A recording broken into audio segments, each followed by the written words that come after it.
Greetings! If you remember, I've taken a look at the Japanese Gansai Paints made by Kuretake some time ago. I got very curious about another Gansai palette named Boku-Undo Umezara Japanesque Watercolor Paint, or something along those lines. What I really love of this palette is that it comes in a flower porcelain palette. It features 6 dark inky colors.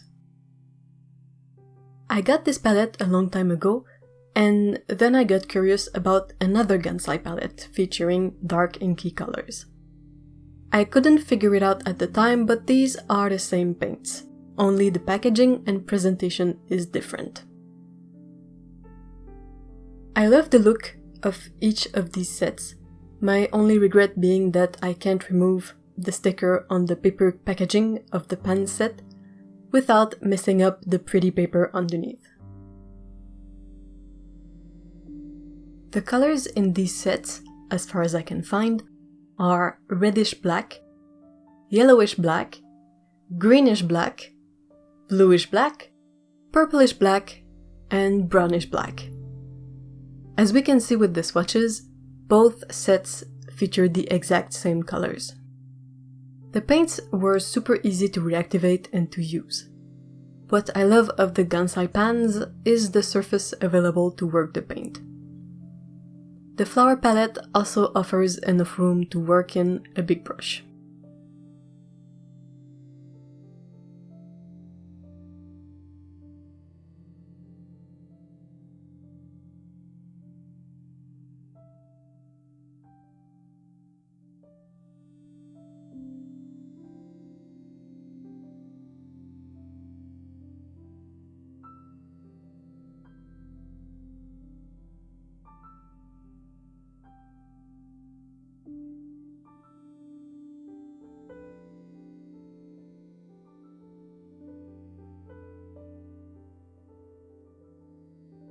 I wanted to take a moment to show the advantages of the pan set, in the sense that this one can be disassembled to fit into a travel container.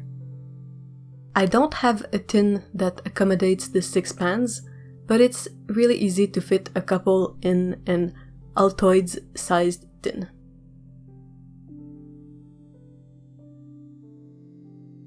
The flower palette is definitely not travel-friendly since it's made from porcelain. These muted inky colors can add a nice monochromatic touch to a travel journal, and you could put together a set with one of these pans, a nice metallic color, and a white Gansai pan. It makes for a very classy set to add color to your pages on the go. Mixed with white, the paints become semi-opaque.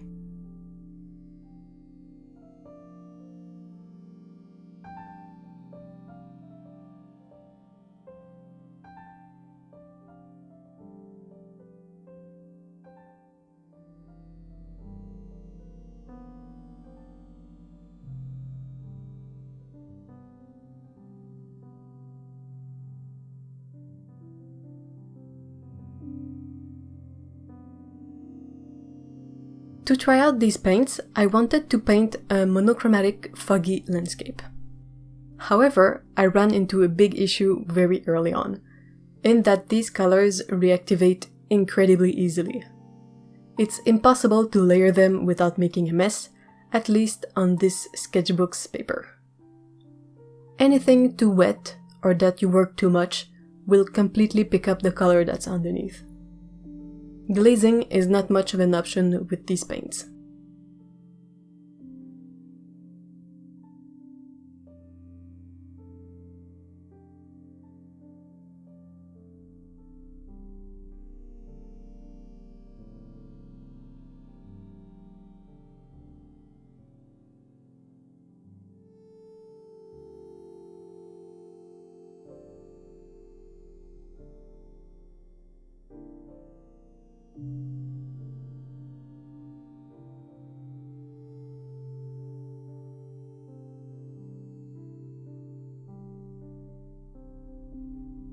So, That didn't work out, but it doesn't mean the paints are useless. It just means I gotta figure out what I can do with these. They are Japanese paints, so in that regard, I think they might be better suited for another type of painting style, or one that doesn't layer or mix colors. I'm not knowledgeable in those styles, but I did a bit of research and will try my best to paint with these colors. The colors have some really nice depth when used wet or on textured paper.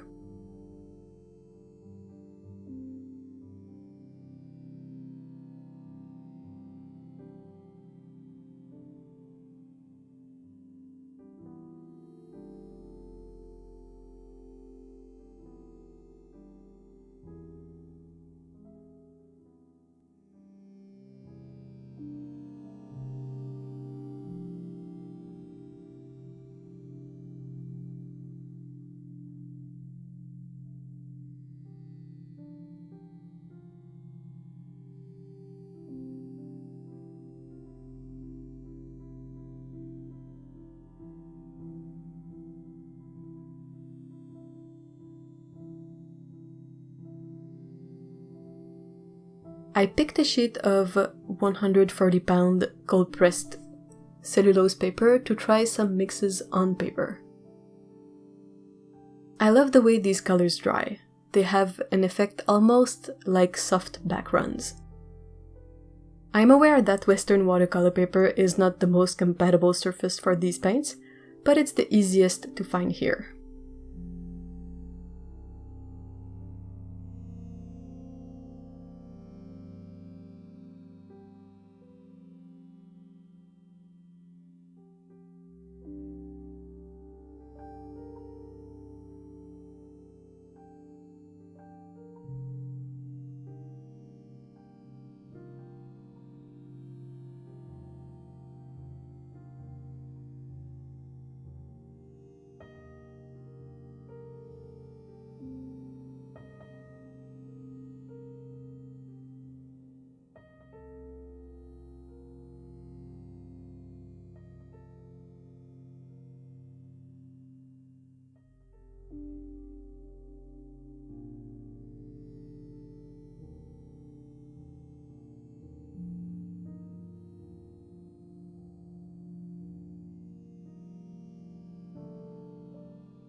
Also, out of curiosity, I went and tested the arrangement I mentioned earlier for journaling. I fitted a small tin with one of the inky colors, a Gansai white, and either a fine tip gold or a Gansai gold. I have also tested the colors on Tomoe River paper in a Hobonichi journal. This tin, a water brush, and a couple of paper towels and pens make for a super portable and fun travel option. You can also do this with any Gansai paints you have, since the pans are all removable. Or you can buy single pans on some websites like jet pens.